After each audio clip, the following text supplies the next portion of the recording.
Hello everyone, welcome to my class. आज की इस वीडियो में हम फेज इक्विलिब्रिया के अंतर्गत टू कंपोनेंट सिस्टम पढ़ रहे हैं।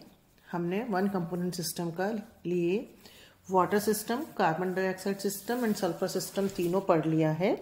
कार्बन डाइऑक्साइड सिस्टम का मैंने आपको असाइनमेंट के रूप में दिया था, जिसका काफ़ी मैं चेक कर चुकी हूँ और आपको इंडिविजुअली मैं उसको बता भी रही हूँ कि किसका सही है और गलत है। अभी आप कुछ लोगों के चेक होने से रह गए हैं, वो मैं आपको चेक करके वापस भेज दूंगी। ओके, अभी तो हम जो पढ़ रहे हैं that is two component system. Phase rule क्या है? F is equal to C minus P plus 2 आपके सामने दिख रहा है। और टू कंपोनेंट सिस्टम के लिए क्या हो जाएगा? C का मान 2, तो ये हो जाएगा 4 माइनस P। ठीक है, और किसी भी सिस्टम में कम से कम एक प्रावस्था तो होगी। Minimum number of phase is 1। यदि हम यहाँ पे 1 रखें मिनिमम नंबर, तो क्या होगा? F is equal to 3। मतलब यदि टू कंपोनेंट सिस्टम में मिनिमम फेज यदि होती है तो भी F का मान मिनिमम 3 होगा। मतलब हमें 3 वेरिएबल्स चाहिए उसको समझाने के लिए।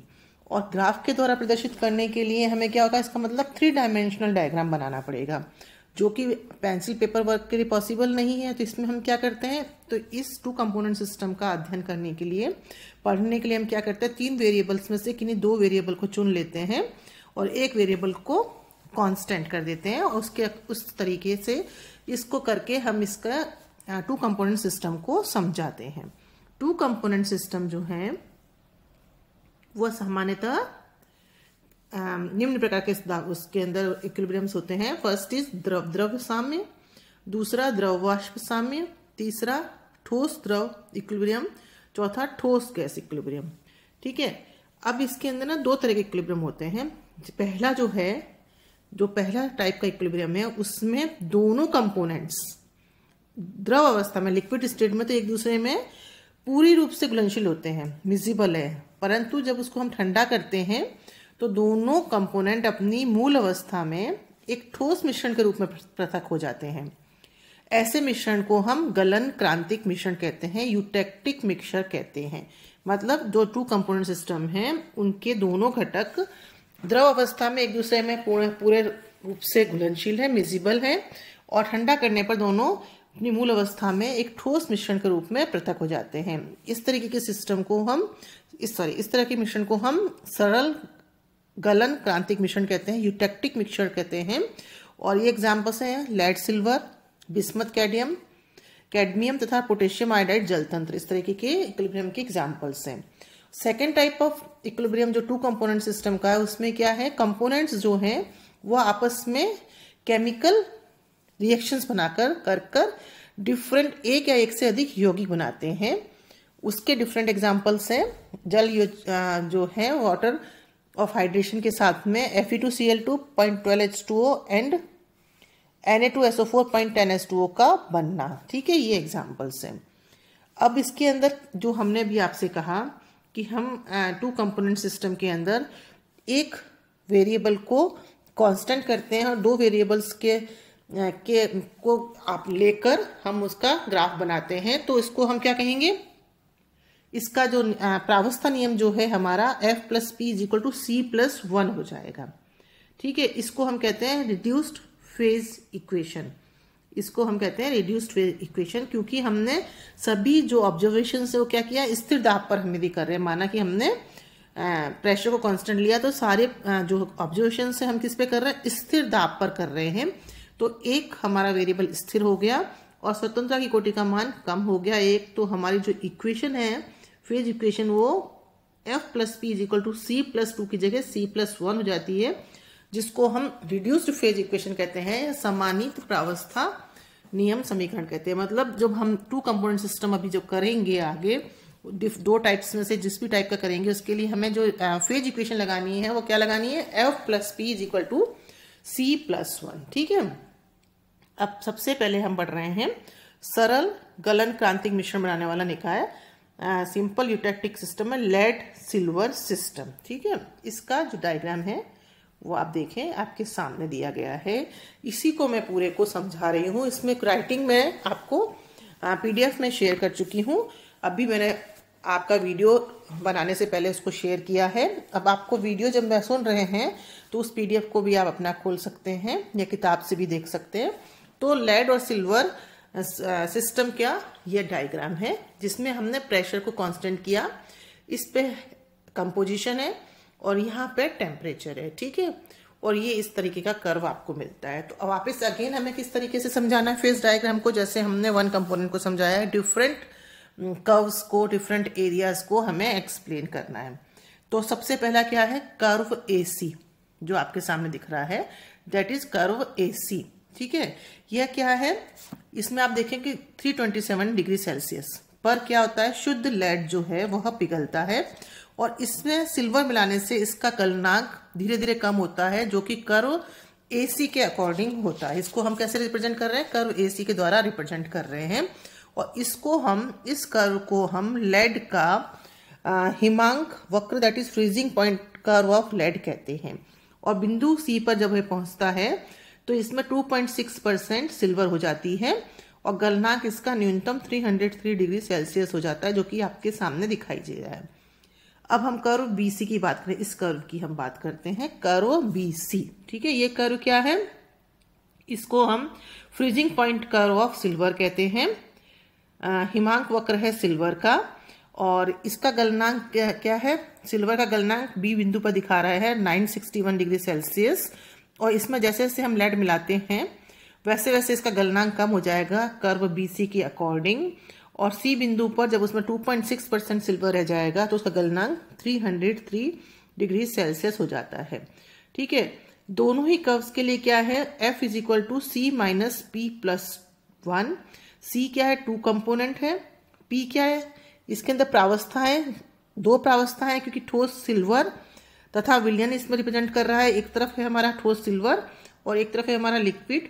तो दोनों ही के लिए ठोस और लिक्विड 2 प्रावस्था रिप्रेजेंट करती हैं। तो इसकी डिग्री ऑफ फ्रीडम दोनों कर्व्स के लिए क्या हो जाएगा, F is equal to C minus P plus 1 is equal to 1 होगा, ठीक है। तो दोनों ही कर्व्स जो हैं वह मोनो वेरिएंट हैं। अब हम बात करें बिंदु C की, ये बिंदु C है। यह बिंदु C पर वक्र क्या हो रहा है, हमारा AC और BC मिल रहा है। इस बिंदु पर दोनों कर्व्स मिल रहे हैं, AC और BC मिल रहे हैं और इस पर 3 प्रावस्थाएं साम्यावस्था में, कौन कौन सी, ठोस सिल्वर, ठोस लेड तथा इनके विलयन इसमें साम्यावस्था में रहते हैं। अब इसके लिए क्या है, इसमें मतलब प्रावस्था हो गई P इज इक्वल टू 3। तो रिड्यूस फेज इक्वेशन के अनुसार इसकी डिग्री ऑफ फ्रीडम कितनी हो गई, 3 माइनस P, इसका हो जाएगा F is equal to C minus P plus 1। C है 2 कंपोनेंट, P है 3 और 1 मतलब 3 माइनस 3 इज इक्वल टू 0, मतलब F इज इक्वल टू 0। तो ये जो बिंदु है वह क्या हो गया, हमारा नॉन वेरिएंट हो गया, अचर हो गया, ठीक है। तो मतलब सबसे कम ताप पे होता है बिंदु, दैट इज 303 डिग्री सेल्सियस। और इस पर सिल्वर होता है 2.6% तथा लेड होता है 97.4% कंपोजिशन होता है उसका। हमने जो ग्राफ बनाया है वो आप देखेंगे कि ये कंपोजिशन लिया है हमने इस जगह पे और इस जगह पे हमने टेम्परेचर लिया है, ठीक है। तो C बिंदु का हमने कंपोजिशन बता दिया। यह क्या है, बिंदु क्या कहलाता है, सरल गलन क्रांतिक बिंदु, यूटेक्टिक पॉइंट कहलाता है। यह वह निम्नतम ताप होता है, मिनिमम टेम्परेचर, जिस पर द्रव अवस्था का अस्तित्व संभव है। इसके नीचे, इस ताप के नीचे ठंडा करने पर द्रव को यदि हम ठंडा करते हैं तो दोनों धातुएं, दोनों ही जो मेटल्स हैं हमारी, वो ठोस अवस्था में पृथक हो जाती हैं और द्रव के संगठन में कोई परिवर्तन नहीं होता है, ठीक है। और यह प्रोसेस तब तक चलता है जब तक कि सारा द्रव ठोस रूप में नहीं जम जाए, ठीक है। इसको हम सरल गलन क्रांतिक मिश्रण कहते हैं। अब हम आगे बात करें एरियाज का। पहला एरिया है DAC और दूसरा एरिया है यह D-BC, ठीक है। पहला एरिया है DAC और दूसरा एरिया है D-BC। दोनों में ही हम क्या देखेंगे, अब इस क्षेत्र में बात करें, पहले हम DAC की बात करें। और तो शुद्ध लेड जो है द्रव के साथ और इसके अंदर शुद्ध सिल्वर द्रव के साथ साम्य में होता है, एक साम्यावस्था में है। और इसकी स्वतंत्रता की कोटि क्या हो जाएगी, F is equal to 3 minus P, मतलब C minus P plus 1, C 2 component है, प्लस 1 3 हो गया, 3 माइनस P। और तो इसमें और 2 प्रावस्थाएं हैं तो डिग्री ऑफ फ्रीडम दोनों एरियाज की क्या होगी, 1, मतलब एक चर होगा। कहने का मतलब क्या है कि इन दोनों एरियाज के अंदर यदि हमें एक वेरिएबल के बारे में पता हो तो हम किसी भी बिंदु को समझा सकते हैं। देखें, यदि माना कि किसी तापमान T पर ये बिंदु है Z हमारा, ठीक है, इसके बारे में हमें बताना है, इस बिंदु के बारे में, इस तंत्र में कि ये किस तरीके से एग्जिस्ट कर रहा है, क्या इसका कुछ भी हो सकता है, कंपोजिशन कुछ भी जो बताना चाहें हम। तो क्या करेंगे हम, सबसे पहले इस Z से क्या करेंगे, एक हॉरिजॉन्टल रेखा खींचेंगे, क्षैतिज रेखा को खींचेंगे XY, जो आपको वक्र जो कर्व BC है इसको X पर और इस BD' लाइन को Y पर कट कर रहा है। और इस हॉरिजॉन्टल रेखा को हम, BC क्या है हमारा, द्रव की सीमा रेखा, और ये क्या है हमारी सॉलिड की सीमा रेखा है। तो इसे हम क्या कहते हैं, सॉलिड्स कहते हैं। इस रेखा को तो कहते हैं BD' रेखा को तो हम कहते हैं सॉलिड्स, और इसको हम कहते हैं लिक्विड्स, ठीक है। तो और इस लिक्विड्स और इस सॉलिड्स की रेखा को जोड़ने वाली रेखा को हम क्या कहते हैं, टाई लाइन कहते हैं, टाई रेखा कहते हैं, ठीक है। जब हम इसमें से एक लाइन खींच देंगे तो इन दोनों के अनुपात, दैट इज XZ और ZY के अनुपात से हमें क्या मिल जाएगा, दूरियों के अनुपात से हमें मिश्रण में ठोस व द्रव के अनुपात का ज्ञान हो जाएगा, पता चल जाएगा हमें। और इससे जो Z बिंदु से हमने जो लंबवत रेखा खींची है, परपेंडिकुलर, क्षैतिज हॉरिजॉन्टल खींचने से तो हमें कंपोजिशन पता चल गए, और परपेंडिकुलर रेखा खींचने से, लाइन खींचने से हम क्या देखेंगे, लाइन हमें कहाँ मिला रहा है, यहाँ W बिंदु पर मिला रहा है।